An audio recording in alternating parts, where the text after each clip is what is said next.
O futebol é um esporte bem mais complexo do que muitos imaginam.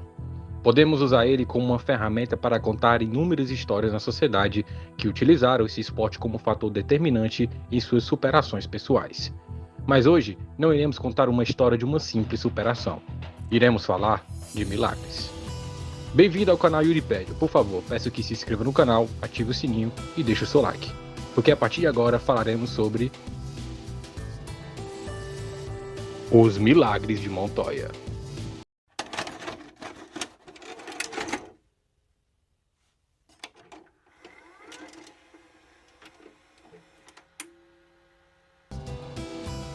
O ano era 1961 e, por coincidência do destino, Luiz Fernando Montoya nascia em uma cidade chamada Caldas, na Colômbia. O pequeno Montoya sempre foi um grande apaixonado por futebol e, desde criança, levava o esporte em seu coração.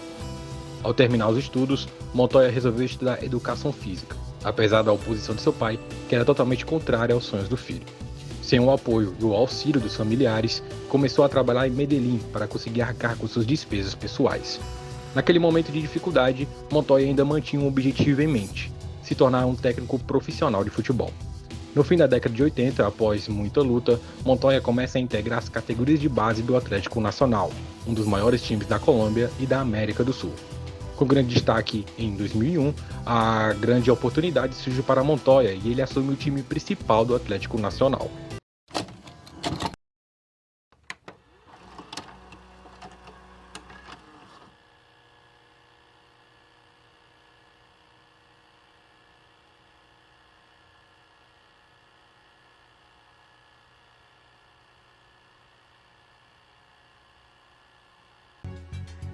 Seu primeiro ano à frente da equipe não foi muito bom.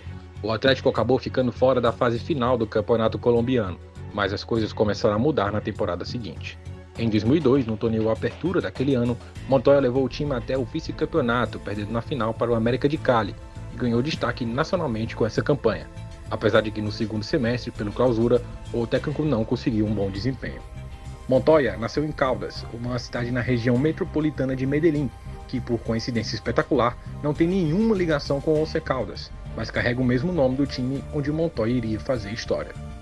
Em 2003, Montoya assume o Once Caldas. A equipe da cidade de Manizales não ganhava o campeonato colombiano desde 1950, mas isso iria mudar, pois foi a partir desse momento que os milagres de Montoya iniciaram.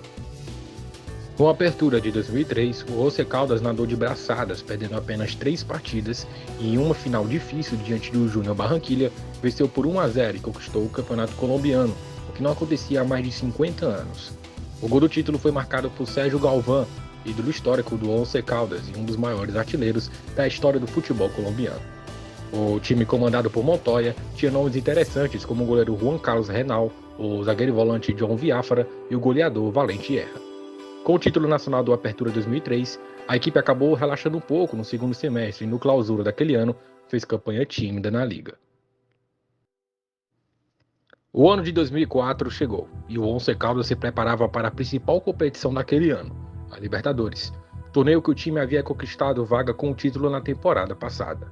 A equipe comandada por Montoya ficou no grupo 2 com o Maracaibo da Venezuela, Fênix do Uruguai e Vélez Sarsfield da Argentina. Com certeza, o Once Caldas era de longe um dos menos favoritos a conquistarem a Liberta. O objetivo inicial era ao menos passar da fase de grupos, e Montoya conseguiu isso com certa tranquilidade, vencendo todos os jogos dentro de casa e perdendo apenas um jogo fora de casa, na Argentina, contra o principal adversário do grupo, o Vélez. O time terminou a fase de grupos com 13 pontos e se classificou com sobras para a próxima fase. Nas oitavas de final, o time colombiano fazia o duelo menos glamuroso do torneio, diante do Barcelona de Guayaquil. Diante do time equatoriano, Montoya montou uma equipe bem mais defensiva e essa mudança foi significativa para os feitos posteriores. Na primeira partida, fora de casa, um 0-0 bem importante, que levava a decisão para Manizales. Na Colômbia, o Barcelona sai na frente, já na fase final do segundo tempo, mas Agudelo faz de letra aos 38 do segundo tempo, levando a decisão para os pênaltis e classificando o Once Caldas para uma histórica quartas de final. O próximo adversário era uma gigantesca pedreira, o Santos de Vanderlei Luxemburgo. Montoya manteve seu ferrolho defensivo e continuou fazendo milagres. Na primeira partida, o Once Caldas saiu perdendo por 1-0 com gol de Basílio, mas Valentierra, aos 43 do segundo tempo, empatou o jogo.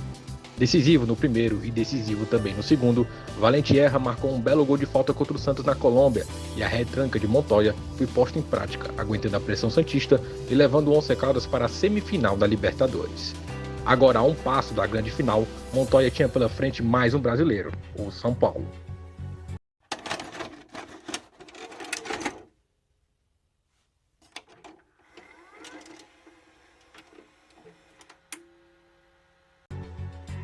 A estratégia em outras fases permaneceu e deu certo.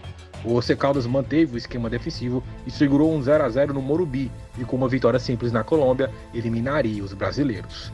No primeiro tempo, o Once Caldas abriu o placar com Alcázar. Também no primeiro tempo, Danilo empatou para o São Paulo e a partida se encaminhava para os pênaltis quando Agudelo, em um lance improvável, colocou o Once Caldas na final da Libertadores. Na outra semifinal, o atual campeão, Boca Juniors, eliminou seu maior rival, River Plate, e mais uma vez o Once Caldas chegava com um azarão, mas um azarão bem perigoso. Mais uma vez jogando a primeira partida fora de casa, Montoya e sua equipe conseguiram segurar um 0-0, mas dessa vez também tiveram que suportar uma La Bombonera abarrotada. No confronto decisivo em Manizales, Biafra abriu o placar para os colombianos em chute de fora da área no primeiro tempo, e Burdisso empatou para os argentinos no segundo tempo. Nas penalidades, o Boca perdeu todas as cobranças e o Once Caldas conquistou o título mais improvável da história da Libertadores. Montoya conquistava o impossível e mais um milagre tomava forma diante de todos. O time colombiano ainda disputou o Mundial de Clubes, que acabou perdendo para um também surpreendente Porto de Mourinho nos pênaltis, que não chegou perto de apagar as conquistas dessa equipe colombiana. 10 dias depois da final do Mundial, uma fatalidade acontece na vida de Montoya. Sua residência é assaltada e, no ímpeto de salvar sua esposa, é alvo de 3 tiros. O treinador quase perde a vida e sua coluna vertebral é atingida. Montoya fica tetraplégico e sua carreira acaba sendo abreviada. Com muitos milagres em sua carreira, Montoya conquista o maior de todos, se mantém vivo. Atualmente, ele tem uma vida saudável e extremamente feliz, sem depender de nenhum aparelho e ao lado de sua esposa Adriana, que não saiu do lado do amado em nenhum momento. Montoya, apesar de ter tido uma carreira curta, teve seu nome eternizado com conquistas que talvez nunca se repitam, até porque milagre não é algo que a gente vê todo dia.